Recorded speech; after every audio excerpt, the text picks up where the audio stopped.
prove another point. Are you ready for this? Let me tell you how it really was. Sometimes I wonder, Joe,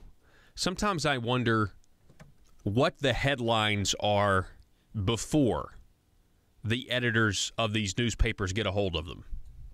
And sometimes you'll find that the headlines, just so you know, folks, are different on the internet slightly than they are on the actual print version. I would love to know what some of the headlines are before the editor. Here's an example. This is why. Here's the headline from Michael Wickline. It appeared on the 8th. And the headline is, School Panic Button System Vetoed. Now, we covered this on Friday. We told you that Governor Hutchinson vetoed it. It was going to cost $850,000. You remember this, Joe? On Friday, we talked about this.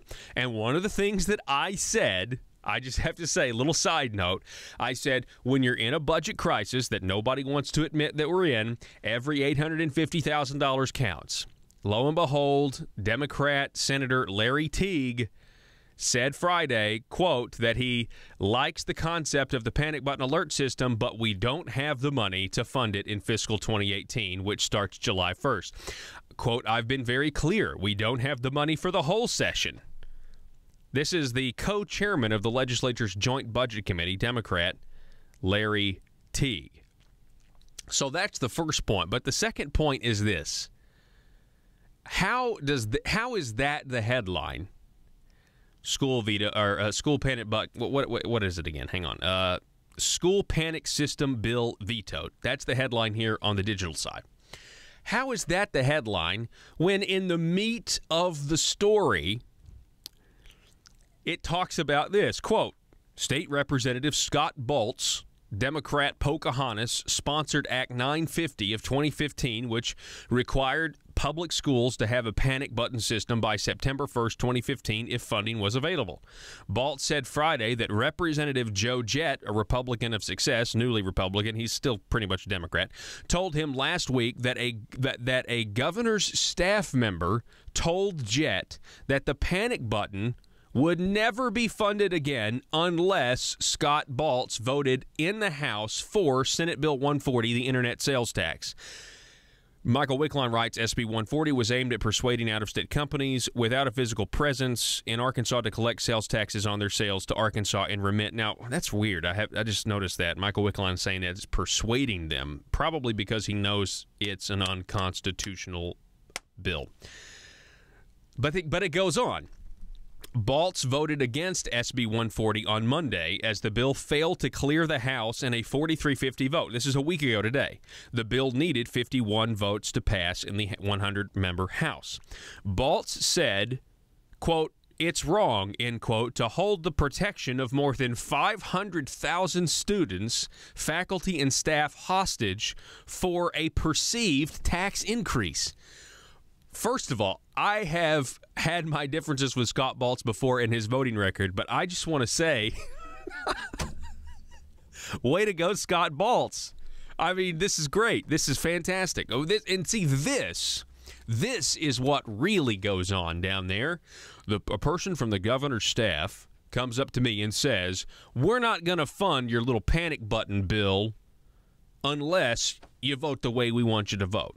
This is the real accomplishment. This is the real victory. And it's called the status quo. It's called politics as usual. It's called we have a swamp here in Little Rock that may be worse per capita, population density-wise, than Washington, D.C. Michael Wickline. Joe Jett countered that what he told Scott Baltz was that a governor's staff member, whom Jett declined to identify, said Baltz needed to be worried about what would happen with the panic button program if Baltz, quote, didn't get on board, end quote, with the internet sales tax. Baltz later stuck by his claim about what Joe Jett told him. Jett said Baltz indicated he would vote for SB 140 if the governor agreed to continue funding the panic button program. Baltz confirmed that's what he told Jett. So Scott Baltz fits in well with the Democrats making deals. Of course, what's the difference between Democrats and Republicans when Joe Jett is now a Republican?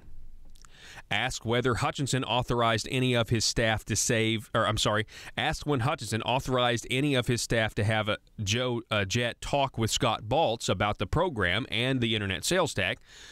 Governor Asa Hutchinson spokesman J.R. Davis wrote Friday morning in an email, quote, "I will check, but that would really surprise me." Really, J.R.? J.R., really? Would it surprise you? Davis could not be reached for further comment by email or telephone. I emailed J.R. Davis last night. I have heard nothing back. But hang on, let me just double check while I'm here, because I don't want to be on the air and say that and then have a response. 1 second. Hang on a second. Let's go to my sent file. No. I have no response back. I can officially say that unless there's some sort of, technical thing that's going on that I'm not aware of. Hang on a second. Back to this story. And again, this is in the meat of a story, and the headline is School Panic Button Vetoed. Anyone think that's a little weird? Again, I just don't know how that's the headline that you get from a story like this. This is a great story. This is a great story. In 2015, the State Department of Emergency Management signed a $950,000 contract with Rave Mobile Safety to provide a panic button phone app to public school employees. Anyway, that's basically it. Aside from at the bottom, you see Rave Mobile Safety lobbyists are Ted and Julie Mulinex of Mulinex and Associates. Ted Mulinex is a former state representative. Aside from former state representatives being lobbyists, and, that might be of note that you want to know that a little bit. But anyway, nothing to see here, though. It was just a simple veto. Two things happened. One, what I said on Friday about us being in a budget crisis is certainly not less true than it is today with Larry Teague's comment about how we don't have the $850,000. And again, if you're in a budget crisis, every $850,000 counts. It's my little jingle. And then you have this juicy story about somebody from the governor's office saying, hey, you better get Democrat Scott Baltz to vote for this thing or we're going to kill his little program. Or we're going to kill his panic button. And Scott Baltz is like, we're talking about the safety of 500,000 students. But the governor, J.R. Davis, it would surprise J.R. Davis if this story were true. You only have Joe Jett talking to the media, a Republican, and Scott Baltz talking to the media, a Democrat. You're listening to the Paul Harrell program. Happy Monday. Thanks for starting the beginning of your week with us here. We'll be back in just a moment.